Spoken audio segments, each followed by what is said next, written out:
I have further discovered that my claims and assertions of my first episode that functional illiteracy is at the root of our every dislocation and disorientations are further supported by great minds of ancient and modern civilization. One of such great minds is Alan Brain, an English novelist who supportively revealed with his wit and maxim that violence is the repartee of the illiterate. Let me emphasize on the quote. Violence is not the answer to everything. Non-violence might solve a problem, but violence will never. Before I proceed, let me give you the definition of the three key words: violence, repartee, and illiterate. Violence is a very strong feeling that cannot be controlled and which, when portrayed, might lead to harm or killing of an individual or group of people. Repartee is the ability to perform an action easily and a conversation that consists of quick and clever comments, where an illiterate is a person who is not educated in an aspect of learning. The quote, violence is the repartee of the illiterate, simply means that a man acts according to how much he knows. The more a man knows, the more well he lives. Illiteracy, therefore, is not just the inability to read or write. Illiteracy, instead, is a compound word encompassing nature and form, which comprises of all spheres of reality, including social, political, cultural, economic, financial, religious, scientific, linguistic, and hygienic functional illiteracy.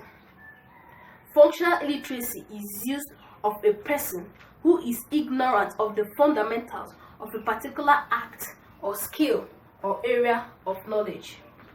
It is also used to describe and address a person who falls short of our commonly expected standard of competence regarding some skills or body of information. Therefore, in this broader meaning and perspective shift, any person who falls short of our commonly expected standard of competence in both social and interactive living is automatically an illiterate, even if he or she is quite competent in language and mathematical skills. Fellow great minds, the objective truths need to be told. Violence, therefore, is one of the ways of life a person lives if he is not educated in an aspect of learning called social and emotional learning, SEL. To this effect, Anne Holmes supportively revealed that violence and cruelty is just a stupid person's way of making himself felt, because it was easier to use your hands and strike a blow than to use your brain to find a just and logical solution to a problem.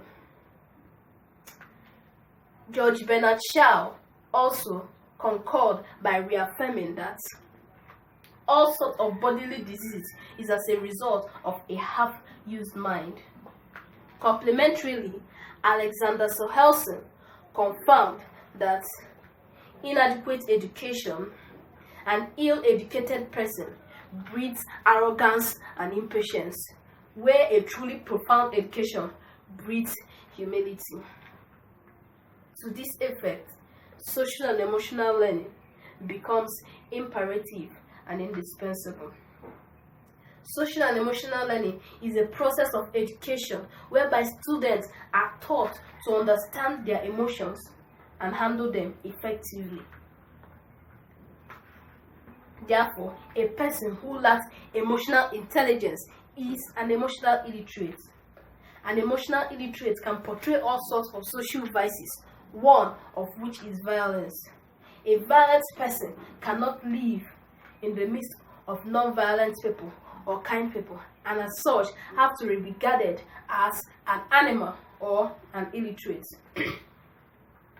There are 4 pillars of the United Nations Education, Scientific and Cultural Organization, UNESCO, which are learning to know, learning to do, learning to live and learning to be, which underlines the complete development of the human personality, emphasizing proportionately on emotional intelligence, popularized by Daniel Goleman. In our present modernist society, we only taught on the first two pillars of the UNESCO, learning to know and learning to do, which is how to make a living. But we are not taught on how to live peacefully and cohabit with our fellow living beings, which are the last two pillars of the UNESCO, learning to live and learning to be. I think it's time for us to brace up and say no to moral illiteracy. The Universal Declaration of Human Rights, Article 5, declared that no one shall be subjected to torture, inhuman or degrading treatment. Article 26 also declared that everyone has the right to education. Education shall be free, at least from the elementary to the fundamental stage. Elementary education shall be compulsory. Technical and professional education shall be made available, and higher education shall be equally accessible to all on the basis of merit. Paragraph 2 also declared that education shall be directed to the complete development of the human personality and to the strengthening for respect of human rights and fundamental freedom. It shall foster tolerance, understanding, and unity among all nations, religion, and racial groups, and shall further the activities of the United Nations for the maintenance of peace. The basic value underpinning all human rights is that all human beings are born free and equal in dignity and in rights. Respect for individual and prohibition of every kind of discrimination are the cornerstone to every human rights work. To this, functional, social, and emotional learning literacy practically emphasized on Universal Declaration of Human Rights, Article 5 and 26. Jean William Scout spoke out proudly and boldly that, as an orchard, when manured, produces good trees and luscious fruit, so does a cultivated mind produce pure thought and noble action.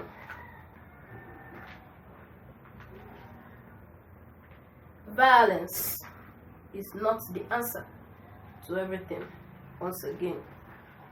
As the visionary founder and coordinator of Chimneme Youth Moral Transformative League International, in my adequately informed moral character and value transformative capacity, I'm beseeching you, my all youthful colleagues and fellows, you, my parents and our parents, teachers, guardian counselors, instructors, you, our amiable director, principal, vice principal, and staffers of our noble institution, you, our global world neighbors, businessmen and women, ladies and gentlemen, to be adequately educated, be proactive, outreach, and engage, be proud and bold to be a human rights literate and compliant. A human rights literate and compliant is a human with the fundamental human rights capacity building literacy, and as such, a human rights respecting and friendly citizen. A human rights respecting and friendly citizen is an ethical conscientious citizen, and as such, a responsible citizen with an enviable virtuous character trait of empathy. My distinguished and adequately informed colleagues and fellows, empathy is at the root of all responsible citizenship and good governance. You shall live to remember that all the end of education is to make you a good man and a responsible citizen. Cautioned by a human rights literate and compliant statesman, John Adams. As a proud and bold out-of-school candidate of Free United Nations Human Rights Education and Advocacy Training Project in Nigeria, a project officially organized, managed, and maintained in Nigeria by Ethics and Moral Social Justice Foundation International, I have chosen to align with my heart to take a small step in creating and sustaining a society of non-violence and anti-bullying by being bold to be a positive bystander against all forms of bullying and violence in my school environment and in my wider community. A positive bystander is an ethical, conscientious individual who witnessed unkind, harmful, dangerous, abusive, and life-threatening situations and choose to intervene to help prevent the problem from continuing or escalating. A positive bystander model promotes the idea that everyone in the society has a role to play in preventing our schools, families, churches, marketplaces, workplaces bereft of values and virtues of kindness and selflessness. Thomas Edison revealed that non-violence leads to the highest ethics, which is the goal of all evolution. Until we stop harming other living beings, we are still savages. Thomas Jefferson observed, discovered, and revealed that when violence shall be taken away from us, when hostility shall cease on the part of our aggressors, hostility shall cease on our part also, in our own native land, in the defense of the freedom that is ours and which we ever enjoy to the late violation of it. Michael Berg cautioned that as long as we use violence to combat violence, we'll always have violence. And finally, Bishop Desmond Tutu advised and encouraged that my father used to say, don't raise your voice, improve your arguments. Good sense does not always lie on the loudest shouter. Or do we say that a large unruly crowd is the arbiter of what is right? Come one, come all, let us morally transform, reform, recreate, rebrand, renew, and restore our schools, families, churches, workplaces, marketplaces, religions, our country, and our world through the power, bliss, coherence, total knowledge, understanding, and application of the Universal Declaration of Human Rights, which consists of 30 universal articles accepted by the Universal Intelligent Conscience as a standard for moral socialization and conscious development, as an objective value clarification for all humankind unification into a global, ethical, consensus community. Human rights is the fourth R, the fundamental of everyone's essential education, along with reading, writing, and arithmetic. Be adequately educated, be proactive, outreach, and engage, and still remain the proud and bold erudite student of Federal Government Girls College, Ibuzo, Delta State, Nigeria, and the visionary founder and coordinator of Chimneme Youth Moral Transformative League, by name Ibakama Chimneme Emanuela. Thank you very much, and wait for more discoveries.